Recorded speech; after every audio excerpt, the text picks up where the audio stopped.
കർത്താവിന് മഹത്വം. വിശുദ്ധ യോഹന്നാൻ എഴുതിയ സുവിശേഷം 13-ാം അധ്യായം. ശിഷ്യന്മാരുടെ പാദം കഴുകുന്നു. ഈ ലോകം വിട്ട് പിതാവിന്റെ സന്നിധിയിലേക്ക് പോകാനുള്ള സമയമായി എന്ന് പെസഹ തിരുനാളിന് മുൻപ് യേശു അറിഞ്ഞു.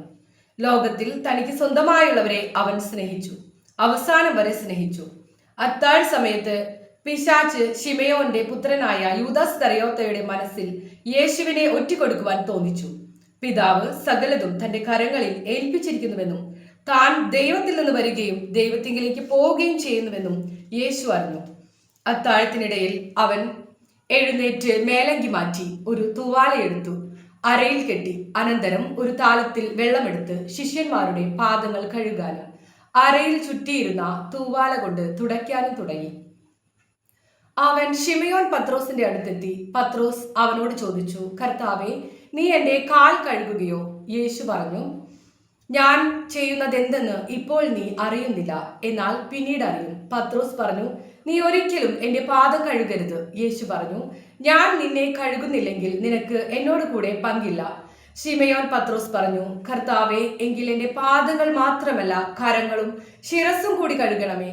യേശു പ്രതിവചിച്ചു, കുളി കഴിഞ്ഞവന്റെ കാലുകൾ മാത്രമേ കഴുകേണ്ടതുള്ളൂ. അവൻ മുഴുവൻ ശുചിയായിരിക്കും.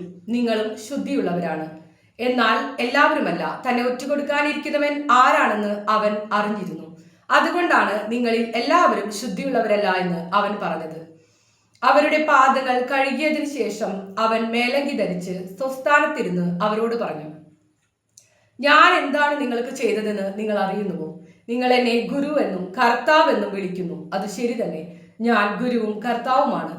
നിങ്ങളുടെ കർത്താവും ഗുരുവുമായ ഞാൻ നിങ്ങളുടെ പാദങ്ങൾ കഴുകിയെങ്കിൽ നിങ്ങളും പരസ്പരം പാദങ്ങൾ കഴുകണം. എന്തെന്നാൽ ഞാൻ നിങ്ങൾക്ക് ചെയ്തതുപോലെ നിങ്ങളും ചെയ്യേണ്ടതിന് ഞാൻ നിങ്ങൾക്കൊരു മാതൃക നൽകിയിരിക്കുന്നു. സത്യം സത്യമായി ഞാൻ നിങ്ങളോട് പറയുന്നു, ഭൃത്യൻ യജമാനനേക്കാൾ വലിയവനല്ല, അയക്കപ്പെട്ടവൻ അയച്ചവനേക്കാളും വലിയവനല്ല. ഈ കാര്യങ്ങൾ അറിഞ്ഞ് നിങ്ങൾ ഇതനുസരിച്ച് പ്രവർത്തിച്ചാൽ അനുഗ്രഹീതർ. നിങ്ങൾ എല്ലാവരെയും കുറിച്ചല്ല ഞാനിത് പറയുന്നത്. ഞാൻ തിരഞ്ഞെടുത്തവരെ എനിക്കറിയാം. എന്റെ അപ്പം ഭക്ഷിക്കുന്നവൻ എനിക്കെതിരെ കുതികാൽ ഉയർത്തി എന്ന തിരുവെഴുത്ത് പൂർത്തിയാകേണ്ടിയിരിക്കുന്നു. അത് സംഭവിക്കുമ്പോൾ ഞാൻ തന്നെ എന്ന് നിങ്ങൾ വിശ്വസിക്കേണ്ടതിനാണ് സംഭവിക്കുന്നതിന് മുമ്പ് തന്നെ ഞാൻ നിങ്ങളോട് പറയുന്നത്. സത്യം സത്യമായി ഞാൻ നിങ്ങളോട് പറയുന്നു, ഞാൻ അയക്കുന്നവനെ സ്വീകരിക്കുന്നവൻ എന്നെയാണ് സ്വീകരിക്കുന്നത്, എന്നെ സ്വീകരിക്കുന്നവൻ എന്നെ അയച്ചവനെ സ്വീകരിക്കുന്നു. യൂദാസിന്റെ വഞ്ചനയെക്കുറിച്ച് ഇത് പറഞ്ഞപ്പോൾ യേശു ആത്മാവിൽ അസ്വസ്ഥനായി. അവൻ വ്യക്തമായി പറഞ്ഞു, സത്യം സത്യമായി ഞാൻ നിങ്ങളോട് പറയുന്നു, നിങ്ങളിൽ ഒരുവൻ എന്നെ ഒറ്റുകൊടുക്കും. അവൻ ആരെപ്പറ്റി പറയുന്നു എന്നറിയാതെ ശിഷ്യന്മാർ ആകുല ചിത്തരായി പരസ്പരം നോക്കി. ശിഷ്യന്മാരിൽ യേശു സ്നേഹിച്ചിരുന്നവൻ അവന്റെ വക്ഷസിലേക്ക് ചാരിക്കിടന്നിരുന്നു. ശിമയോൻ പത്രോസ് അവനോട് ആംഗ്യം കാണിച്ചു പറഞ്ഞു, അവൻ ആരെപ്പറ്റി പറയുന്നു എന്ന് ചോദിക്കുക. യേശുവിന്റെ വക്ഷസിൽ ചേർന്ന് കിടന്നുകൊണ്ട് അവൻ ചോദിച്ചു, കർത്താവേ, ആരാണത്? അവൻ പ്രതിവചിച്ചു, അപ്പക്കഷ്ണം മുക്കി ഞാൻ ആർക്ക് കൊടുക്കുന്നുവോ അവൻ തന്നെ. അവൻ അപ്പക്കഷ്ണം മുക്കി ശിമയോൻ സ്കറിയാത്തോയുടെ മകൻ യൂദാസിന് കൊടുത്തു. അപ്പക്കഷ്ണം സ്വീകരിച്ചതിനെ തുടർന്ന് സാത്താൻ അവനിൽ പ്രവേശിച്ചു. യേശു അവനോട് പറഞ്ഞു, നീ ചെയ്യാനിരിക്കുന്നത് വേഗം ചെയ്യുക. എന്നാൽ ഭക്ഷണത്തിനിരുന്നവരിൽ ആരും അവൻ ഇതെന്തിനു പറഞ്ഞുവെന്ന് അറിഞ്ഞില്ല. പണസഞ്ചി യൂദാസിന്റെ പക്കലായിരുന്നതിനാൽ നമുക്ക് തിരുനാളിന് ആവശ്യമുള്ളത് വാങ്ങുക എന്നോ ദരിദ്രർക്ക് എന്തെങ്കിലും കൊടുക്കുക എന്നോ ആയിരിക്കാം യേശു അവനോട് പറഞ്ഞതെന്ന് ചിലർ വിചാരിച്ചു. ആ അപ്പക്കഷ്ണം സ്വീകരിച്ച ഉടനെ അവൻ പുറത്തുപോയി. അപ്പോൾ രാത്രിയായിരുന്നു.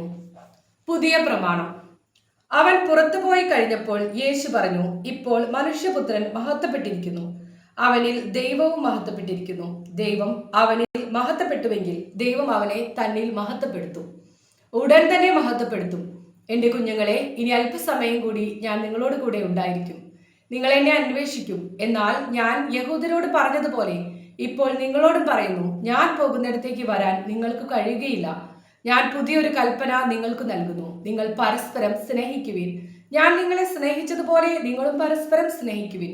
നിങ്ങൾക്ക് പരസ്പരം സ്നേഹമുണ്ടെങ്കിൽ നിങ്ങൾ എൻ്റെ ശിഷ്യന്മാരാണെന്ന് അതുമൂലം എല്ലാവരും അറിയും.